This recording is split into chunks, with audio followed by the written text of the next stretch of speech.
because Vince is not sold on it. We had that conversation about a week ago. It's not that I'm not sold. It's just I guess I'm an old school 2-channel stereo audiophile guy, and I don't know much about immersive and Dolby, so if I come off as the noob in this conversation, don't get offended. Anyways, out of 11 podcasts, there was only one where he didn't sound like a noob. Only one. yeah. This might be the second. I think just with us three today, we've covered a wide range of audience. We have. We absolutely have. We always try. We always start with me catching a virtual fly. So we start always with a clap like this. Yep.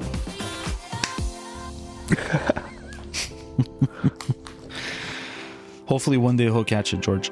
Hopefully. He keeps trying.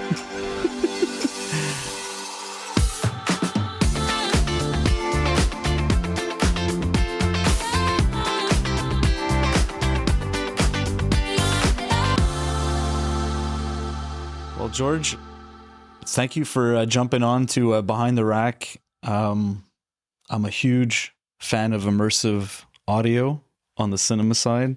So I'm really excited to have you and kind of talk about, I think we all are. I mean, we've had discussions off camera for a long time. And I think you're the perfect person to kind of enlighten us in terms of how immersive is coming into the audio space in terms of, more into the music space. And I know it's happening. I mean, we spent a little bit of time on iTunes, and he was kind of giving me a rundown. But before we get into that, how about you give us a little bit of a lowdown in terms of your background and Apogee and all that stuff? Sure. Yeah. Thank you guys for having me on. I really do appreciate it. And yeah, immersive audio is this incredibly interesting topic. I mean, at very minimum, this is something that is a really wild discussion to have amongst people, right? We have not seen a format shift since mono went to stereo back in like the 60s and Phil Spector era. And, you know, that is such a wild thing to think that we are now in a course of adjustment where people are looking to go into multi-speaker systems, and not just as an experiment, but thinking as a actual creative tool. So yeah, I'm really happy to talk about this topic because I think it is going to be the way we are listening to music down the road. And wherever you think we are with the state of that process, I still think that that endpoint is pretty easy to perceive as being the end outcome of it. And at Apogee, luckily, the cool thing is we've been really, really tight with that whole process. And I joined the company coming from a perspective of being a bedroom producer. I was playing in metal and hardcore bands, and I ended up buying my first duet because the guy who was training me to get certified in Logic at the time had just graduated from Berklee College of Music. And I think I was like looking at a PreSonus interface, and he's like, George, I'm not coming out to your metal shows because you suck. Like, buy something that can actually represent your efforts you put into your guitar, right?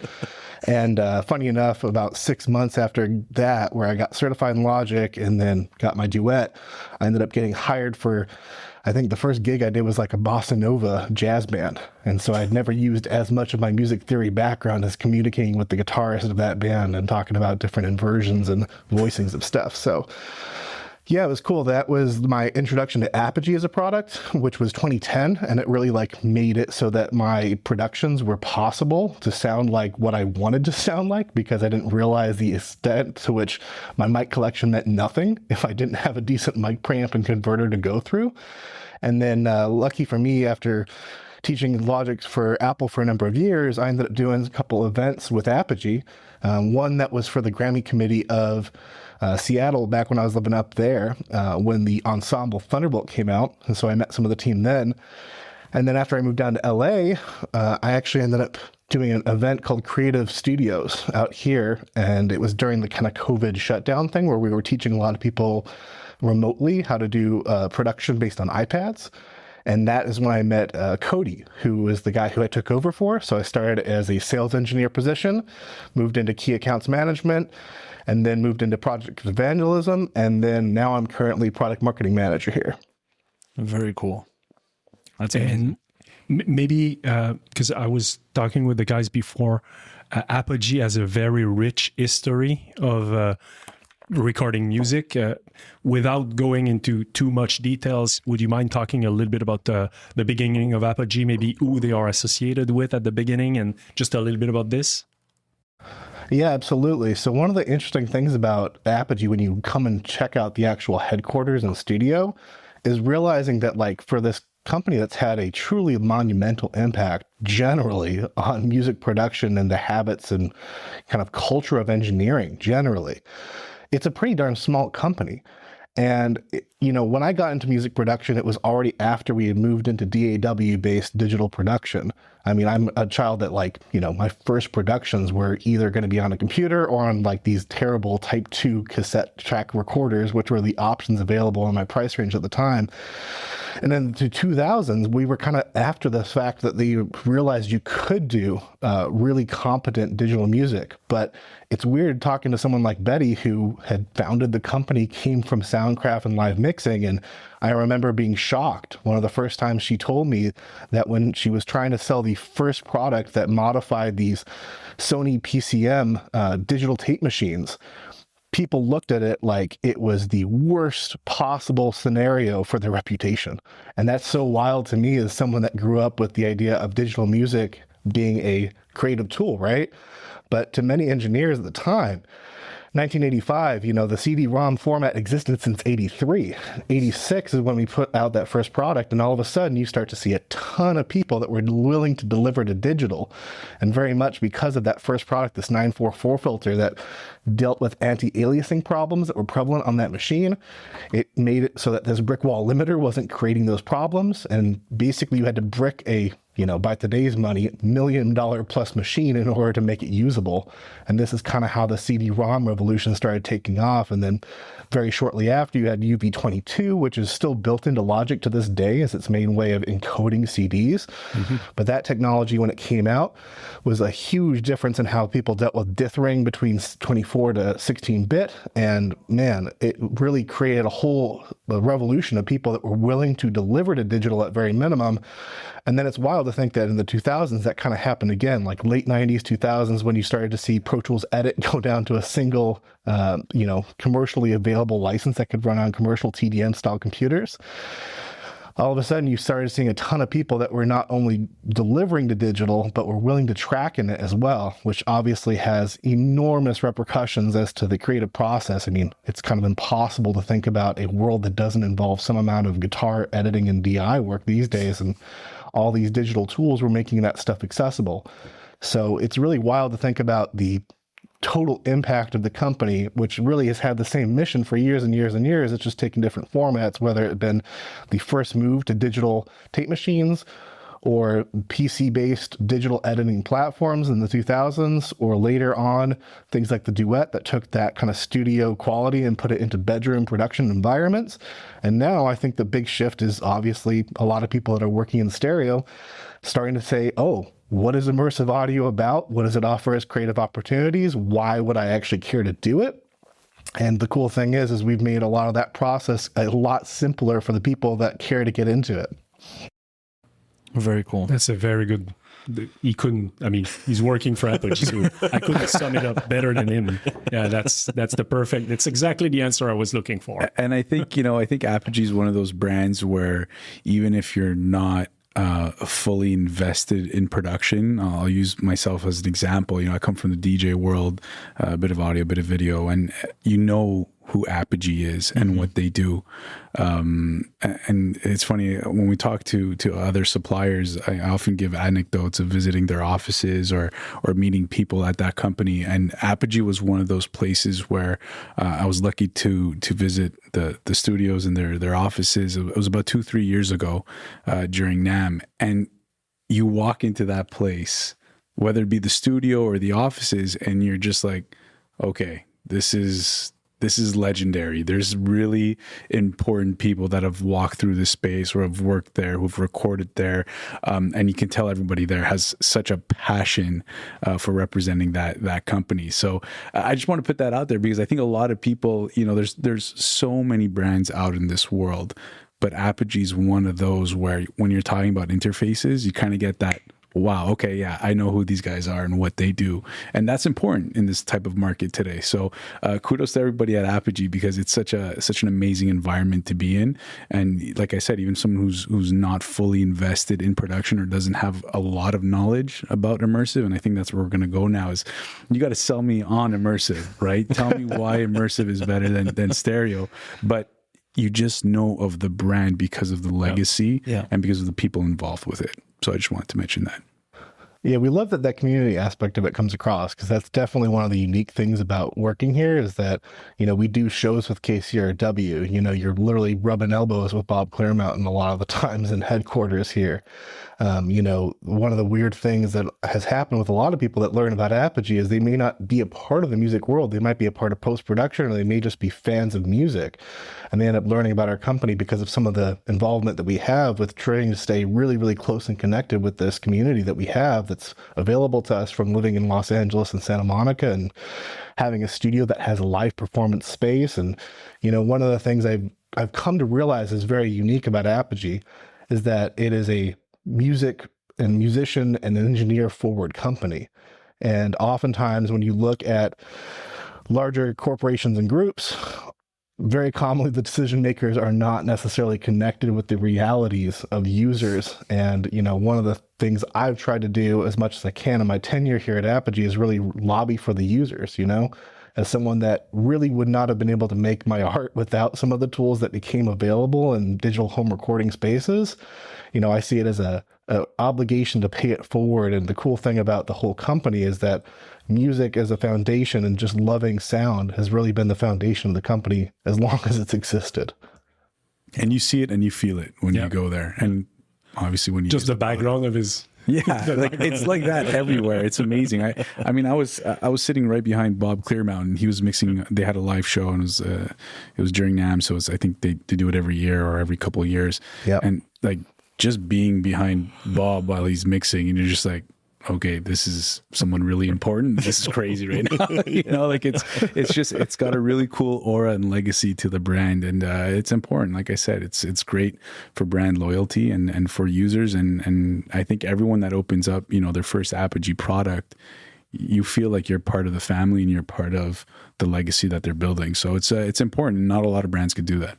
Yeah, and that brings me back to, if Apogee is getting into immersive audio, then it must mean something. It must mean something. It must mean something. Well, funny enough, and by the way, I had a similar experience with the reaction to meeting Bob. So one of the ways that Betty closed the deal with me is she showed up randomly another place that she knew I would be.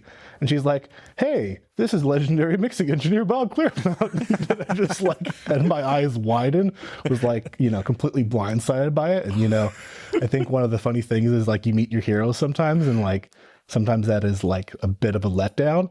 Bob could not be further from that. He is really, truly one of the guys you could be talking politics at the main kitchen nook table, and he is just the most regular guy and just cares more about music and thinks he's genuinely interested than anything related to fame or acclaim or things and stuff. And I think that that's such a cool perspective, that he's so grounded and so willing to share his knowledge with everyone. I mean, especially with some of the seminars I've gotten to do with him, I've gotten to facilitate all kinds of cool conversations between him and music students, and the guy is willing to give any information he has. And what's funny is his perspective on it is as if he's not an expert at all, which is wild considering his position.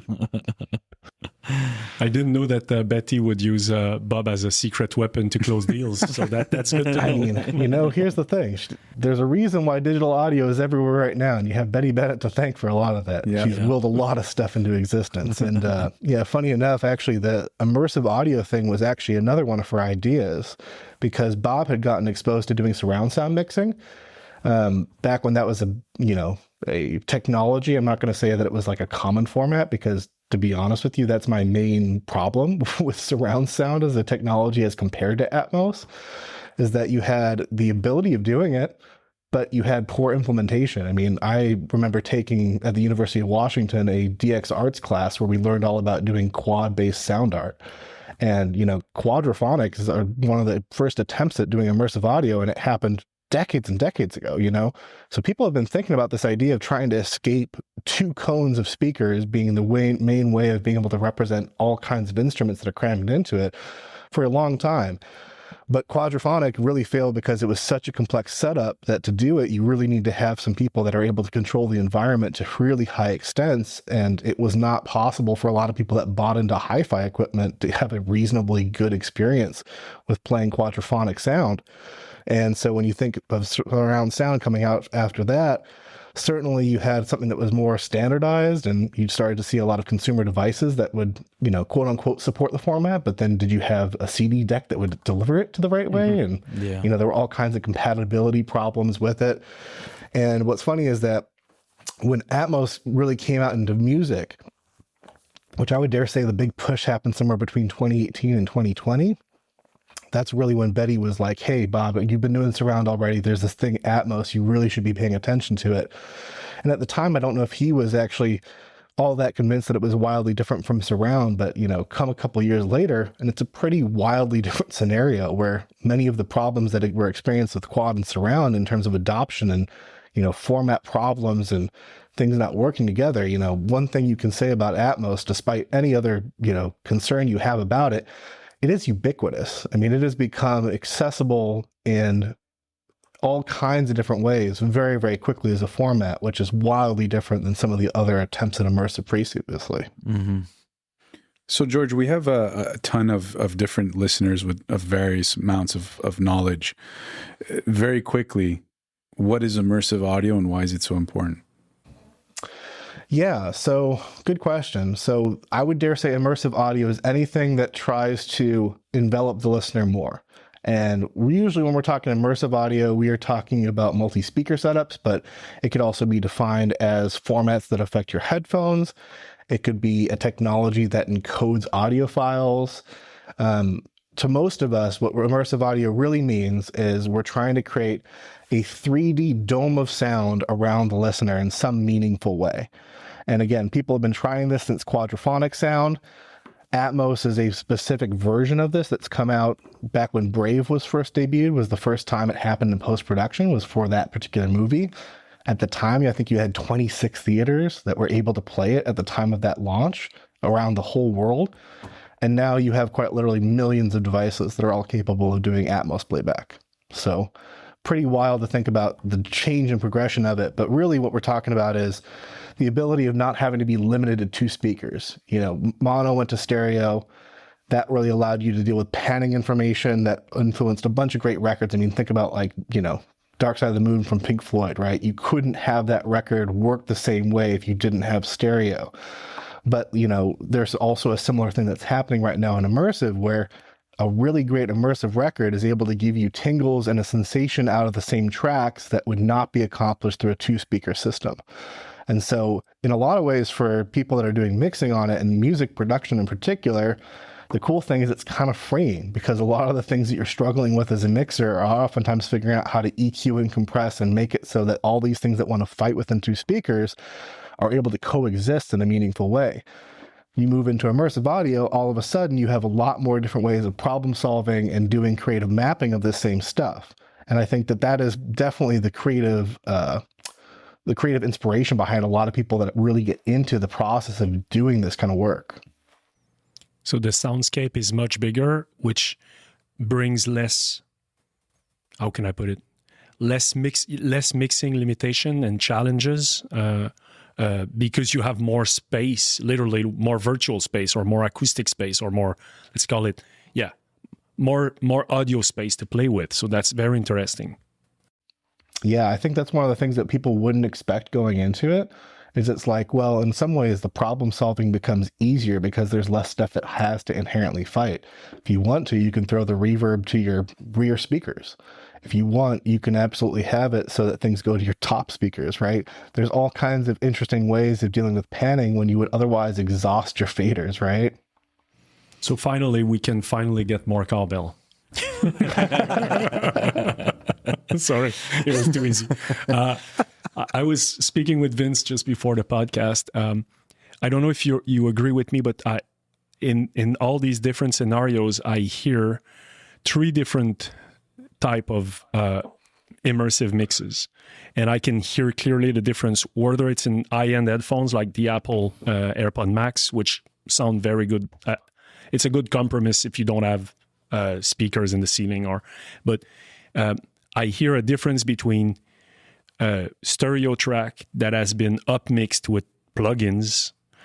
I also hear a difference with a stereo mix that has been remixed. So basically they go back to the original tracks, whether they're analog or digital, and they remix the whole project in Dolby Atmos. And the next step, like what I call the pinnacle of the immersive music, is when artists like Billie Eilish or name it, and every top artist these days are recording in Dolby Atmos. So when the creation is with immersive in mind, it sounds literally different than the two other before that. Do you agree with me on this? Yeah, actually, this is funny because this is a topic that's commonly brought up on these Atmos field trips with students, is like, when will we know that Atmos has arrived? And one of the answers that commonly is kind of agreed upon when you propose it with students is when artists are using it as a part of the conception process of their song. When it becomes a creative tool that is as essential to understanding it as something like panning is within stereo. And I think we're starting to hit that point where, one of the tracks I commonly show is I Feel Alive by this artist, Jane. And it's incredible because this track basically deals with mostly a mono singer-songwriter kind of focus. And then all of a sudden with the chorus, the main line comes in, I Feel Alive, and it's everywhere. It goes from something that's extremely narrow to like really wildly immersive. And quite literally, it's a mixing decision that influences the feeling of the song's message being conveyed. And I think that's one of the really cool things, is that people that are getting into immersive audio are going to be defining the format. And I think that's one of the reasons why students really take to it after they've heard it for the first time, is it's like, oh, this is not only something that is really cool and really fun to work with, but you will actually be able to define to a large extent what this format becomes and how it's used creatively. So do you think, George, it's the demand is coming a lot from the engineers, the artists, or the audience? I don't mean to be a pessimist, but like, I don't believe necessarily any of those players have enough pull to make this happen. I think it's happening from totally other places, which I think is based upon, actually, in many ways, companies like Apple that have decided that this is what they're deciding to put all their risk and bet behind. I mean, I think for music mixing especially, the big shift that happened was music mixing coming into Apple Music and becoming a driver of selection for playlists. And at that time, it also made sense that it was in coordination with them launching Vision Pro and some of these other products that also require 8K style video, that require immersive audio as kind of caveats to all the content that's being made for them. And, you can look at that product as being something that likely is going to be years out of when it will become popular culture, or really be in a final form that's as abundant as something like the iPhone is, right? But the nature of it is that oftentimes the things that are going to drive format shifts are things that are tied to companies that have the amount of weight to make those things move. And so I think, if you look at some of the cinema companies that are behind it and the various things that are related to production on movies, I think that's one of the things that really drove it for years. Yeah. And I think that now you're starting to see that for a lot of the streaming services and a lot of the companies that are supporting music streaming, they've actually been real big instigators in trying to get back catalogs updated. I think that the record labels realized that there were, was money and residuals to be had in this new format that they wanted to explore. And certainly that was a big part of the push of the back catalog kind of era of Atmos production. And now I think you're starting to see it as, well, it's finally getting enough popular exposure and enough, to be fair, I think it also took tracks that were good enough, that were really, truly a different experience in Atmos to get artists behind it. And I think that that's kind of actually a higher barrier in some ways, because I think with, something like post-production, the idea of a helicopter flying over you in a movie, it's a concept they've had for years. And so it makes plenty of sense that to be able to pinpoint that more locally is like a huge advantage. Mm-hmm. But for a musician, like, I'm not necessarily caring when I'm shredding whether the guitar solo is flying around the room. It's just not a common thing to do in stereo either, right? But when you do start to feel that there is a creative advantage of how things are placed or the ability of making people feel things, man, all of a sudden it becomes way easier to get people to buy into it from that aspect. Yeah. I think where I'm coming from is I've always been a big proponent of surround, or we'll start with surround sound. It's called multi-channel. Yeah, multi-channel. But that even going back to what Odyssey was doing before Dolby and DTS were doing. And nowadays I'm finding, and I've had this conversation with both Franco and Hugo, it's like now a lot of people are moving away from home theater setups or, surround sounds, and now with Dolby Atmos setups, and going more for sound bars and stuff like that. Now, well, in a movie scenario, when you're watching a movie at home, for instance, you're sitting down and you're watching, and I would argue today that has changed and that has evolved now. Like a lot of the younger crowd are watching movies on their phones or a laptop. So I get that it's a little bit more mobile, but most commonly you're sitting down. And at home, however, like when it comes to music, usually a lot of people today are not, I think maybe they are listening to it a little bit more actively because vinyl's coming back. So you're Slowly more prone, but surely, you're more prone to sitting down and actually listening to something. But I think because of the technology shifting to being more compact, people, I don't want to get into politics, but, a lot of people are going into condos versus houses. There's a lot less room to create a space. I think that's where I was coming from in terms of film is one thing, but music in the immersive space, I'm seeing a lot less of a decline, and even just in the home theater aspect, I'm wondering how much I'm seeing it even less in the music space. Minus, if you're looking at headphones and stuff like yeah, exactly. I don't know what your take is on. Yeah, it's an interesting question because I kind of agree with you on the basic premise, right? Like my father got me into music, I think, in the way that I became a producer, right? He was an enormous Beach Boys fan, had a hi-fi system back in the 70s. Literally, my childhood was listening to the session tapes, not the final record of Pet Sounds. Wow. So quite literally all the components being individually recorded and him screaming different things at the orchestra and, having Carol be okay, but every other member of the band needing to do something else different. Wow. So one of the weird things you think about when you think about people that were listening in the 70s especially is that music was a very intentional process. And I think that vinyl definitely lended itself to that, where people sat down in a room, they listened to a record. It wasn't the idea of, let's just set a vibe and that's it, right? There was this very intentional idea of new record came out, here's Quadrophenia, here's whatever this is, let's experience it. And the music was a draw the same way that watching a movie was an event, right? And so one of the things that I would dare say is probably a negative about modern culture and the miniaturization and accessibility of access of music is that it's definitely cheapened that experience to some extent, where people are less intentional about it. Maybe they listen to playlists as opposed to following bands. There's all kinds of cultural differences around it. But one of the weird things about immersive is that in many ways, it kind of does bring back that hi-fi culture thing because people are more intentional about it. And the cool thing is that from a barrier of entry standpoint, I would dare say as much as people do use phones and tablets to watch content, probably the majority of people are still watching through something like a PlayStation 5, through a television screen.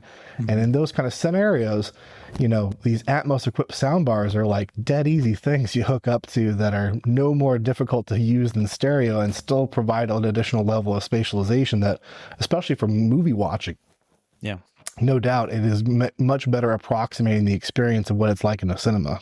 Mm-hmm. Yeah. No, so that makes sense. That brings me to a question. Don't be shy, but what is your listening system at home? Are you listening to a bar, or do you have a full-blown Atmos system? And again, if you don't want to say, that's fine, but I'm curious. No, it's fine. I have a couple things that are able to support both formats. So I have my main PlayStation 5 and television that are going through some Kanto bookshelf speakers that are running just straight stereo. Those are excellent for that purpose. I have a Atmos equipped soundbar that works on another television in the same house. And then I have my kind of main primary studio listening setup, which is a set of Adams A7Xs that are running from a Apogee Symphony desktop. And that's kind of my main, monitoring scenario at home. But realistically, the Atmos side of things, there's all kinds of different devices that support it that are all different levels in my opinion. So, I have a set of AirPod Pros. I have a number of different sets of high-end headphones that can run binaural and render to it. My particular perspective on Atmos is a little bit guided also by the fact that I get to do activations and teach the format.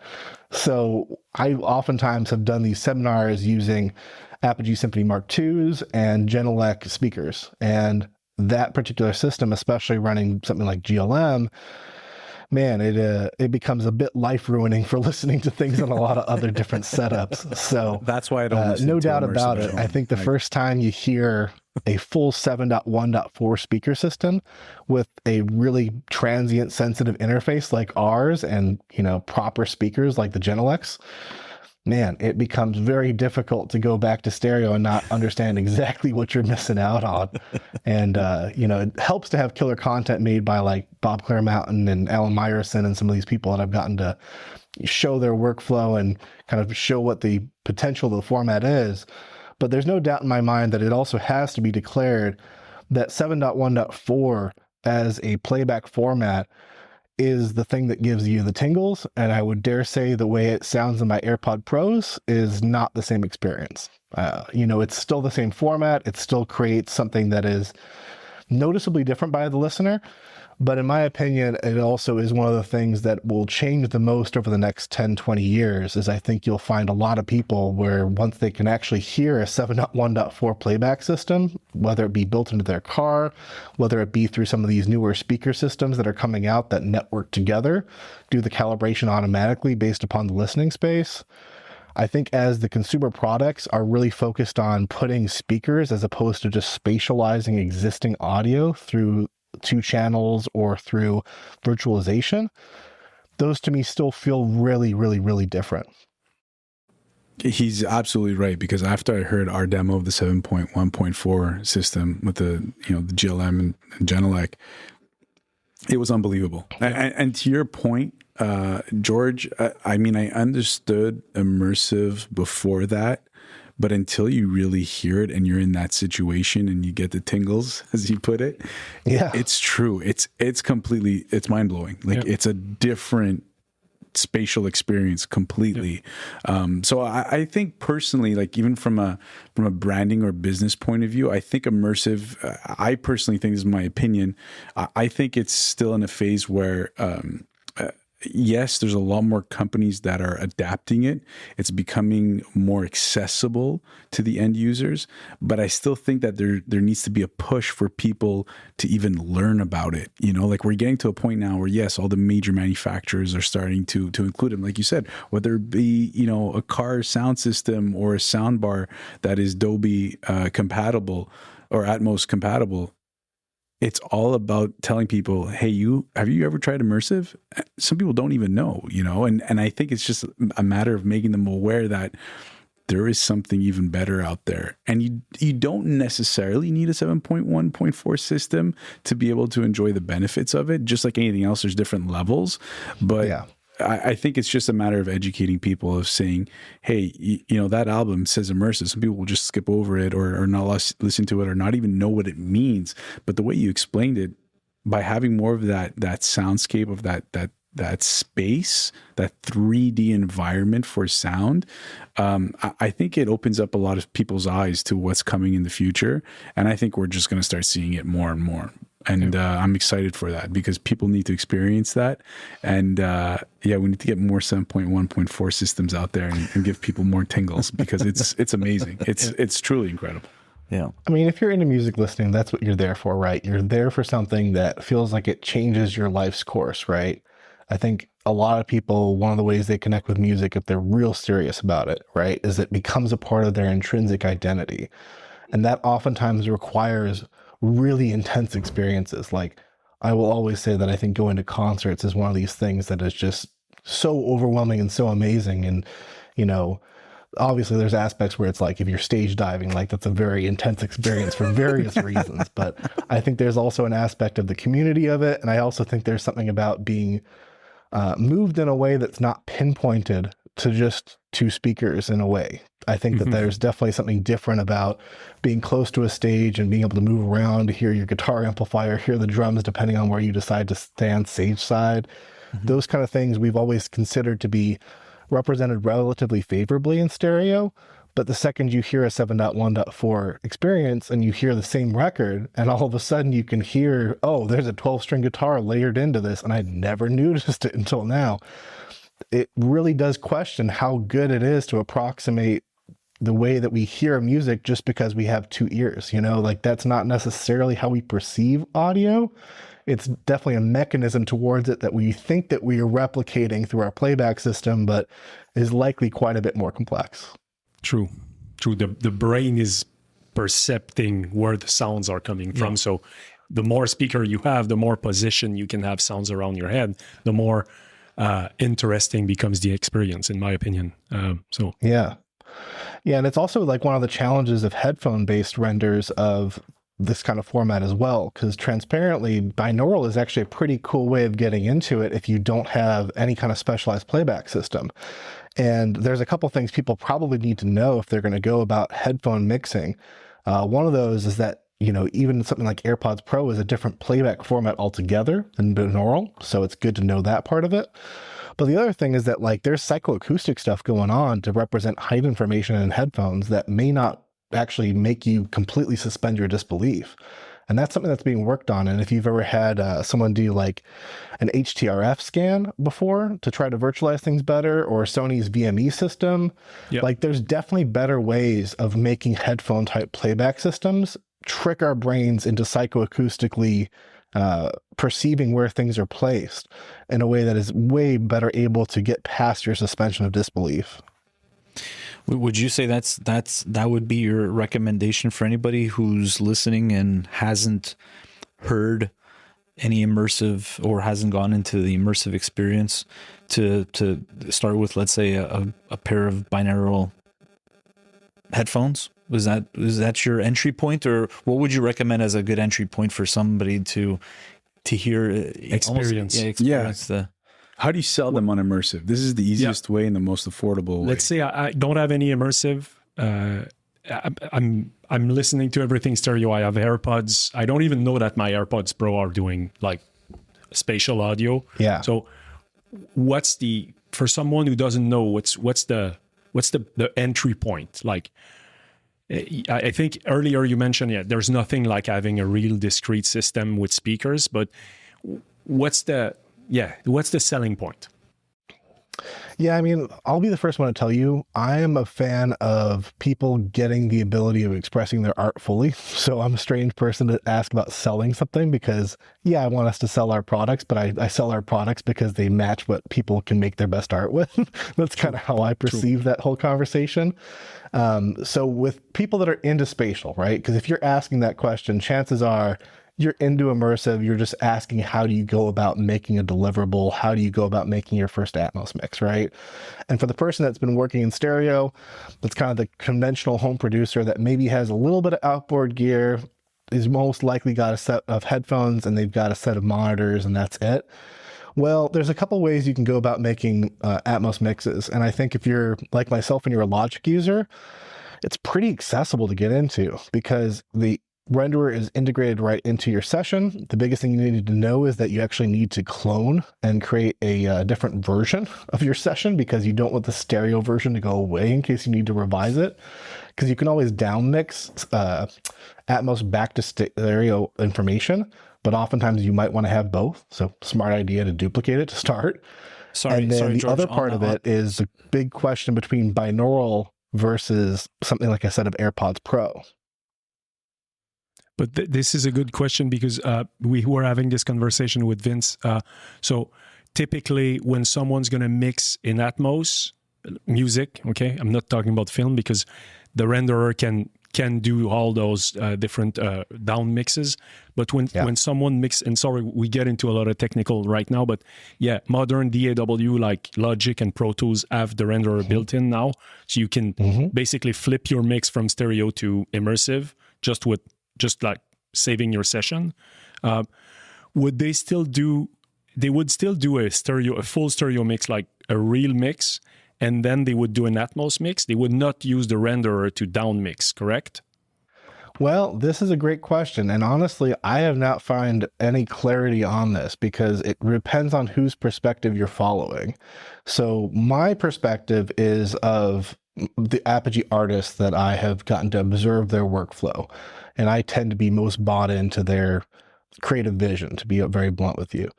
So many of the folks that we see that are working in Atmos are first making stereo and then doing Atmos as a later part of the process.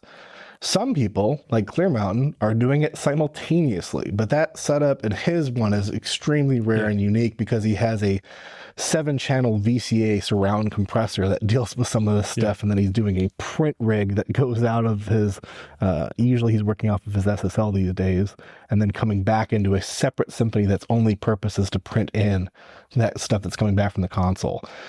So you could do it as stereo first, then Atmos second. You could do it as simultaneously if you're doing the Bob method, or what is technically still inside of the Dolby Learning certification is to make the Atmos as the primary content and then make everything else as the down mixes of that Atmos content, considering that the Dolby Atmos renderer, when you have it as a discrete piece of software, it can make all the other formats from the Atmos mix.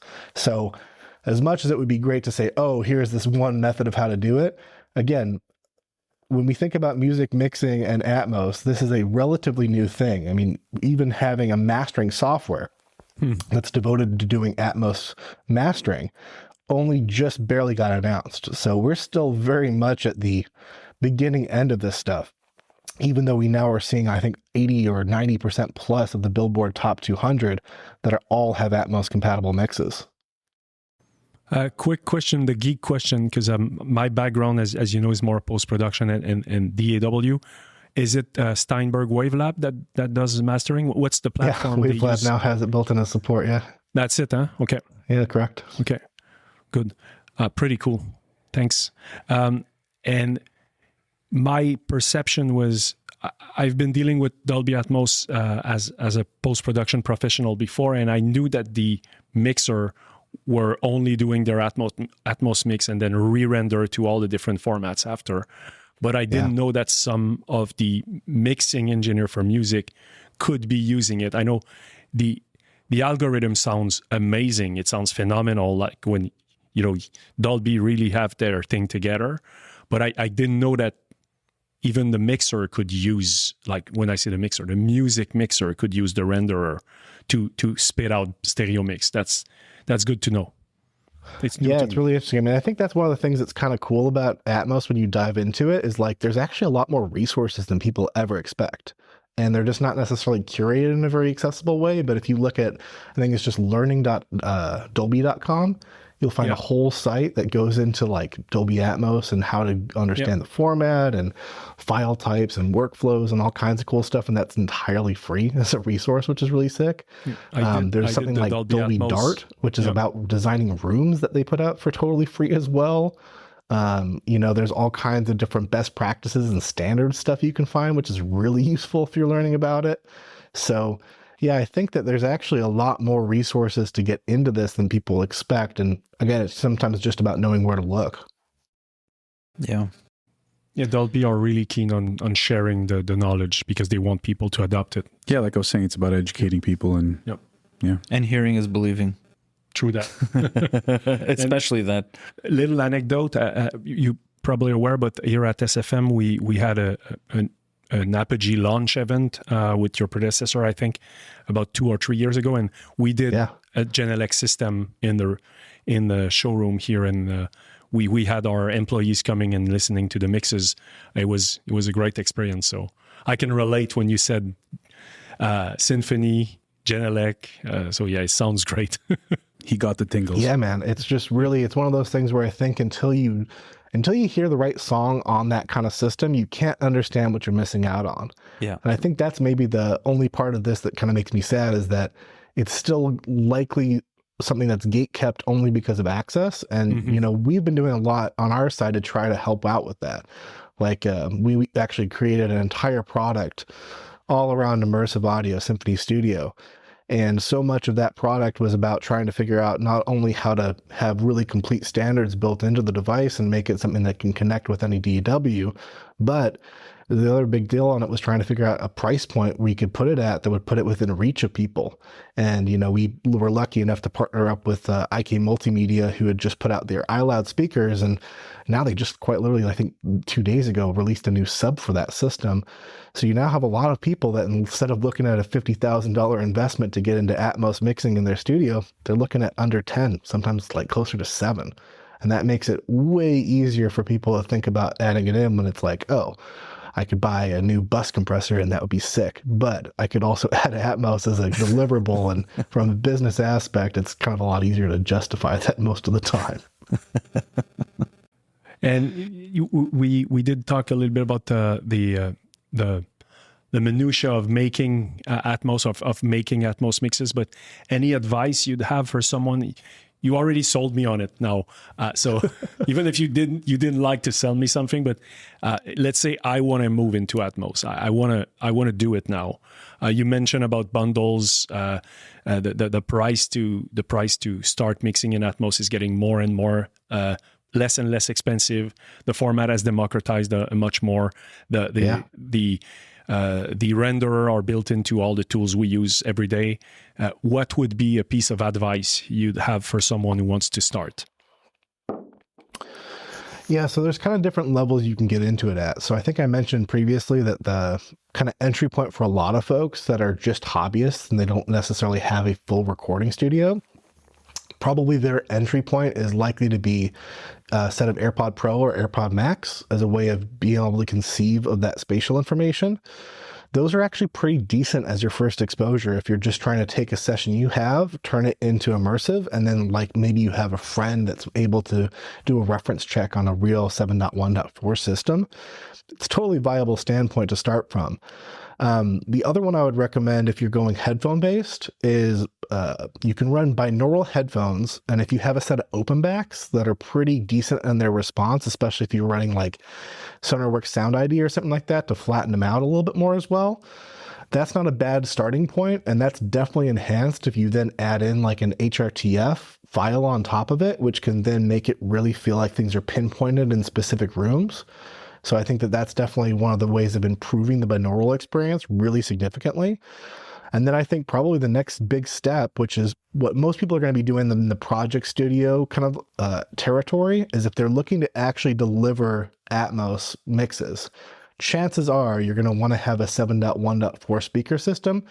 And right now, our Symphony Studio with the IK bundle of speakers is definitely one of the easiest entry points towards that is the cheapest, most complete, and also just sounds the best. So I think that those are kind of the 3 different levels I perceive as to your level of investment from it. You can go from a consumer product on one end and kind of at least get an understanding of the experience, or you can go all the way up to having, the full speaker playback system. And, the only steps that are above that are going into bigger systems and, more detailed speakers, really. And for the benefit of our audience, can you elaborate a little bit? You mentioned binaural a couple of times already, and HRTF. I know what they are. Maybe some of our listeners don't know. So maybe you can just explain a little bit what is binaural and then HRTF. Yeah, so binaural is a funny technology because it can be a microphone technology, or it can be a speaker technology, like specifically in headphones, because it's really simulating someone's ears in particular in either case. So Apogee actually, funny enough, had a product that was both for a second called Ambio. Yeah, I remember. But the idea of Sennheiser, binaural right? has existed for a long time. I mean, there's been these kind of strange microphones you might see around a recording studio that looks like it's a crash test dummy. And those literally have ear holes. And the idea is, what if a microphone was able to hear the same way that your ears take in information? And so binaural came about as a way of trying to create that from both a capture standpoint standpoint and a playback standpoint. So something like Ambio just took those two things, put them into a single product, and made them so you could, record that from your phone. Binaural, for the most part these days, the way we think about it in modern mixing, is really around being able to represent either surround or Atmos playback inside of a 2-speaker headphone setup. Interesting. Thanks. That's exactly what I was looking for. And HRTF, if I'm not mistaken, is taking a picture of your ear, correct? And yeah, so it accounts for the differences of physiology between different people. And if you look at my ears versus your ears, they physically will look different. Your length of your lobe is different. The way that your ear folds happen before it gets to the eardrum is different. Maybe the angle of projection is different. And so an HRTF, I think the literal translation of it is like headphone related transfer function, which sounds like gobbledygook, but the part of it that is important is that it's able to conceptualize how your ears perceive a space. And so essentially all that these files are doing is they're making it so that they take a regular playback scenario and they specify it to be more like how your ears would hear that inside of a simulated environment. And usually RTFs are actually taken in physical places too. So they commonly are done inside of recording studios, and you can basically have profiles of these that are loaded that will give you the impression of listening in different physical acoustic spaces. Interesting. Very interesting. And it really helps too. I mean, for binaural, let me tell you, I don't think I would actually like mixing a full record in binaural that way, just because I don't love how they do the psychoacoustics of the height information. They're using the Doppler effect as part of it. I just don't think it sounds convincing. I just commonly am out of my experience by doing it. But you listen to it with HRTF on, all of a sudden it's like, oh, this actually feels like I'm listening to speakers in a room. There's a notable improvement. Mm-hmm. Cool. Thanks for explaining. And what do you think the future looks like for multi-chat, for immersive audio? Do you think that eventually we'll have 100 speakers, or that's almost a joke? It's the speaker manufacturer would love that, like even more speakers. But no, jokes aside, like what do you think is the future for immersive audio? Yeah, as much as it might be a joke, stranger things have happened, right? I think one of the weird things to think about with general audio is that it's become so much better sounding and so much cheaper. Like if you've ever put on those headphones from like I think it's 60s or 50s, back when they weighed like 5 pounds and they just sounded awful because the driver technology wasn't there. Like we have come a tremendous way that even your iPhone speaker being able to sound able to represent bass frequencies is like a pretty remarkable thing when it comes to technology. So things have gotten smaller, they've gotten better sounding, and they've gotten radically more inexpensive, right? So you got to imagine that if that's what's happened previously, it's a pretty decent predictor of the future. So it's not incredible to think that like, even right now, as we think about, 7 or 10 grand as being a significant investment towards mixing immersive audio, that trend is going to be for more products to get in that space. Right now, iLoud and Cali are playing inside of it. There's going to be a lot more companies that will come in as well that will start to compete and make better products that are, again, miniaturized, allow for non-conventional studio spaces, smaller footprints, more convenient kind of setup processes. And no doubt, over time, it will become better and cheaper and smaller. I think that is a predictable consequence for sure of where we're heading with it. The thing I'm excited for is when it becomes convenient for consumers to have a full 7.1.4 experience. Yeah. I mean, I think that right now you're seeing, things like Cadillac and some of these higher end brands like Mercedes-Benz that are building Atmos systems into cars. That's cool, but like I want it to be in every Beat or Honda out there. The second that happens, all of a sudden you're going to have people that are listening to hip hop that's got crazy ring shift modulated hi-hats that are moving over places, and it'll be like standard fare as part of certain specific genres. Like I think that's the place we're moving to, where eventually you'll start to have paradigms and things that are annoying about how common they are as parts of a genre production that become immutable and related to immersive audio. I think that is ultimately where we're going. And when I think you have speaker systems that are able to represent it, that are well within people's reaches and are not just, psychoacoustic tricks to show this stuff, but really, truly meaningfully different than trying to fit everything into 2 speakers. I think that's when you're going to see a lot more people that are like, oh, we have arrived. This is the new world we're living in. Kind of like what happened with people having access to video creation with the smartphone. Like, it was a world that was kind of radical if you look at it. And I'm a big fan of vintage computer collecting because of some of my friends at the University of Washington. And a couple of them collect these old machines called video toasters. Yeah, I and remember they're the those. funniest old school 80s production computer that was like all about sticking it to the man with small budgets and being able to disrupt huge news entities by able to do this stuff with, like, I think it was still a 20 or 30 grand computer you'd have to buy, but it was considered like super revolutionary. And then all of a sudden smartphones come out in the 2000s, and all of a sudden everyone can capture and edit content and be able to disrupt music cycles, right? So I think that very similarly, you'll find that when it becomes ubiquitous, the people that are interacting with it will then define the format, but it will also become a part of popular culture in a way that's inseparable. I think that that's the ultimate time when it's arrived, once you're past the early adopter stage, Yeah. So there has to be a bit of a shift somewhere. Yes. Yeah. It's time to get back into car audio installs. You want a Back to square one. 26.3 system? No problem. I got you. Our first podcast where by the way, we are recording our 11th today. So, but the first one, 10 episodes ago, this is where we introduced ourselves, and we learned that Franco began with the car audio. So then when the car audio is going to start having like more speakers, maybe Franco is going to be back in that business. I'll be installing some immersive I will say systems. this, though. One thing that is deceptive about immersive audio is people sometimes think that, like, there's kind of a limitless amount of speakers you could add, and like, oh, wouldn't all of those be super incrementally better? I'm actually not super convinced of that. Yeah. I think that to a large extent, there is like a diminishing return after a certain point. And if you've ever listened to a 7.1.4 system versus like a 9.2.6 system,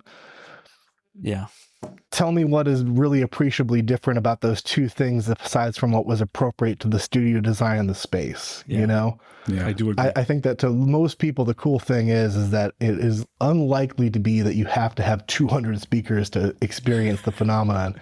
It has to be within certain bounds. And for us working in music mixing, it's actually fairly clear that at 7.1.4, that's like the way of getting into it that gives you the full fat experience, Right. But this is something the Sphere at Las Vegas didn't get the memo, right? They didn't listen to the podcast.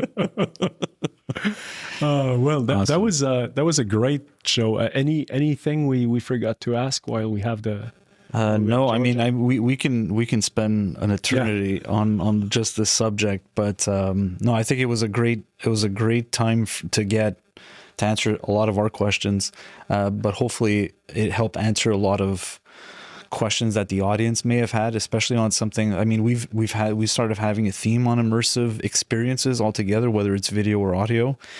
But this is a perfect example where I think with COVID and it made everybody lock down and kind of slow down a bit, I'd love to see a lot more people just slow down and listen to music like they did back in the vinyl days, and just kind of appreciate the nuances of all those wonderful things. And especially that artists are like the artists, I like you were saying, that are wanting to create music in Atmos from inception. I think that's really cool and really important. I just hope a lot more people are going to adopt it and appreciate those. Maybe to close back to that point of what he was saying, or what George was saying earlier, where in the 70s and the 80s, people were sitting to listen to music, but at the time, producing music was much more expensive, and it was reserved only for. It was not democratized at all. So we live in a great era of digital, and music is music production, and even multi-channel music production is now democratized at the point where you are teaching Atmos classes to the masses. So we live in a fantastic time. Yeah. What a fantastic no time doubt. to be alive. It's super easy to become pessimistic and think, oh, all the best music has already been made, or oh, it was really the glory days when things were this way. It's like, No, any of them would trade this for that in a moment. And you know that that's true, right? That's and true. I'm sure that if Joni Mitchell was able to conceive of things in Atmos, that would have been considered awesome. Yep. Yep. Good point. Awesome. Well, George, thank you so much for coming on to our podcast. We'd love to have you again and pick your brain on some more stuff, because Apogee is we just hit on Apogee on the immersive side, but we can spend weeks on So much more. Yeah. Yeah. It's true. Yeah. And if you, Well, if I would you be can- happy to be back, guys. Thanks for making it a good time. And, I think one of the things that's important is people getting their heads around this stuff. Yeah. So anything that we can do to support it, my mission, again, and Apogee's mission is very aligned.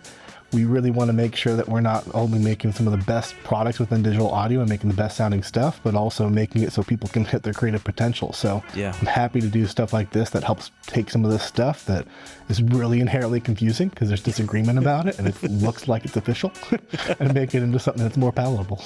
Yeah. Amazing. Amazing. Thank you, George. Thanks Thank a you lot, very George. much, George. You're welcome.